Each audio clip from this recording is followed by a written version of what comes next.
ترامب كله لما السعودية زعلت قال ما عندي. ترامب قالت الإمارات اللي تدعمنا احنا 24 ساعة تخرجين على طول 6 ساعات خرجت. أصحابنا اللي يندعموا من الإمارات لا ما نجلس. أنت في ربع خالي يا ولدي، ما فيش قرطاس بفك تتخبي تحته. لا طبيعي بتموت وبتقدم شهداء بدون غرفة تجار. عندي يقولوا اللواء ذا رجع ولا لا؟ قتلتوا بعين الناس كما تقتلوهم الآن في المظاهرات، مليونيات بالفيسبوك وانتم قاسين بعيد والناس تروح تموت بالوهم. يقول لك انت مش وطني، انت مش جنوبي. انا انصدمت والله، ان انصدمنا والله، ان احنا اصحاب عدم منظومين. احنا اللي سلمناكم الدولة، سلمناكم المطار، وعملت حلقة على هذا وفصلت تفصيل. هذا انا. التقرير التالي يرصد محاولة أحد المقاتلين زرع الابتسامة في زمن القتل. جالسين واللي ماسك نخبة أصحابي يروحون قاتلين، كنا مقاتلين والله اني ما قهرت على اللي ماتوا الا بعد. اهلنا ماتوا في الحمى حروب لناس معينين فقط، هم شاصات الامور اقتلبت حياتهم. واحد كان ملاقيش 10,000 فجاء يلاقي 2 مليون اللي كانت 2000 سعودي.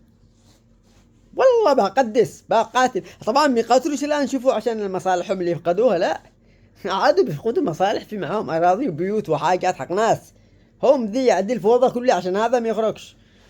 بالتقشوع بالتغربة للدولة. قاتلنا، انصدمنا في الواقع، اتهمشنا نحن ابناء عدن. اقسم بالله تهمشنا تهميش ولا لنا في حاجة. رجع يجي لك واحد لا يقري ولا يكتب يتحكم عليك داخل بلادك. ما تهمشنا والله تهمشنا. لا هبلي اعلاميين، فين الاعلاميين حقنا؟ هربوا. الكوادر حقنا هربوا. لهم كل شيء، لهم رجع الاراضي، لهم البيس، لهم الشاصات، لهم الامور، لهم. حتى الان لما قرحت هربوا بالسلاح، ما بقوش انصارهم في عدن حاجة. كذا فوقت الجد كل واحد تبقى ابناء عدن في عدن. هذا الرد بالنسبة اللي يقول لك انت خاين. انا كنت مقاتل وكنت بموت 3 مرات. قناعي دروس معك ولو بفانوس حلو. طيب انا انسان واعي، انسان مثقف، اشوف الوضع مش اهبل تسرق وتزيد علي. لا هنا ستوب، ما مش عنصري. رقم 2 اللي يدخلوا يقول لك الجنوبي، هذا الجنوبي ايش سويت انت العدن؟ ايش سويت يا جنوبي؟ جالس بعزبة. انا عشان ما يقولوش من اقسم بالله انه فوق كذا هذه ال10 سنوات شوفوا منجزاتكم، شوفوا منجزاتي انا. سألوا الشركات كم حالة طلعت علاج على حسابي وانا لا شغال لا بشرعية ولا بانتقالي او من تجار يافع يساهموا. كم حملات تبرع عملت المرضى بيموتوا كانوا. كم قضايا يا رجال يكفينا شرف انه اي مشكلة تصبح في عدن يذكرونا ريدان تعال. ولا مشكلة ما دخلت بيش. اخر مشكلة في حق المصري. قضايا في عدن والله ما حد كان قادر يتكلم فيها اتكلم فيها انا. هذا اللي يجي يقول لك انفتح لقفك الان لما الانتقالي ضعيف. فينك من اول؟ شوفوا من اول ديروا محروقين وليش بنسكبهم كلهم في ساحة العروض واقمعوا نحن. في ناس قدود الان اقوم كذا. الشعب ضاق والله ضاق. حكم شيوعي، ناس اقفال، ناس يتحدونا. انا بنعمل به مش حق حكم، والله مش حق حكم. انتم كذا توصلون احنا نطالب مطالب غير مطالبنا. ما نشتري ناس زي كذا في السلطة. اصبحنا الارض حقهم ونحن ولا سوينا حاجة. نحن اي واحد تكلم نقمعه ليش تطالب بحقك؟ ناس مظالم. انا والله العظيم علاقاتي في الكل لو اطبل بأطلع الفضاء انه ادخل خلاف مع الوزراء ومع المسائل اللي انا معاهم متواصل. اروح عشان الناس، عشان شركات اليمنية ما قصرت معي بحق تذاكر وتجار يافع. اخر حاجة عملناها في رمضان لما قوعتوهم. ناس قال رمضان ماش معهم حاجة، كل واحد فكر مصلحته. انا الوحيد اللي راح تجمع 55 مليون اعطيها للأسر عدن ولحج غطيته به. المنجزات دي كله ايش سوى؟ ايش الجزاء اللي لاقيته؟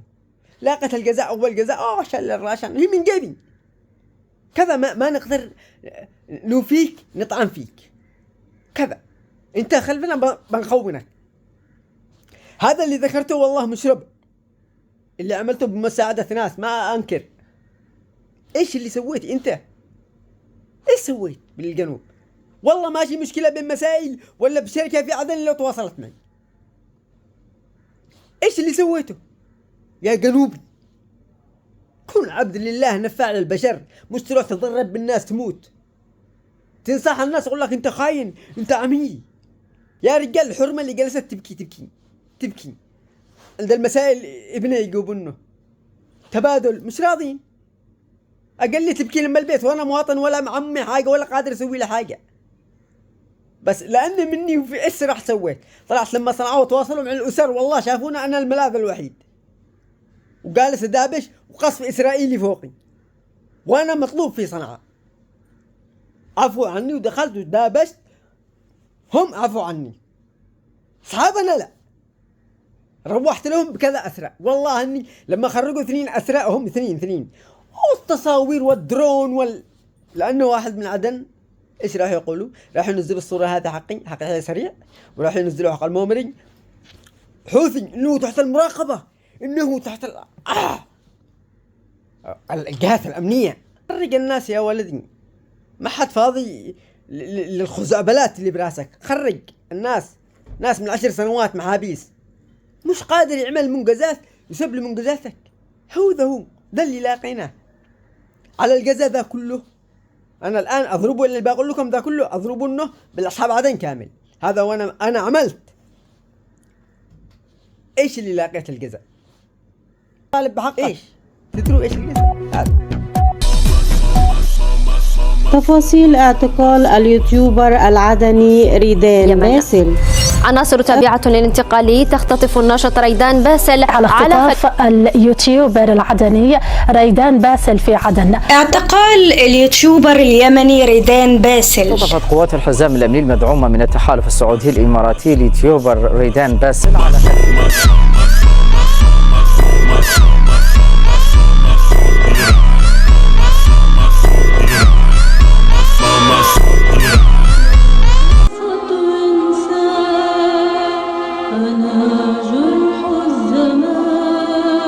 انخطفت لما دوخت سجن برو ماكس، درت السجون كله بغاطة مغاطة. والله لو مش معي ناس وعلاقات اني والله العظيم فاتنا مخفي. أمي قحبت مكان لمكان، فراش معي ليش خالفتهم مع الناس، واقف مع الناس. اي مسؤول فاسد افضحه، حتى لو عرفوا احذره ما لم افضحه.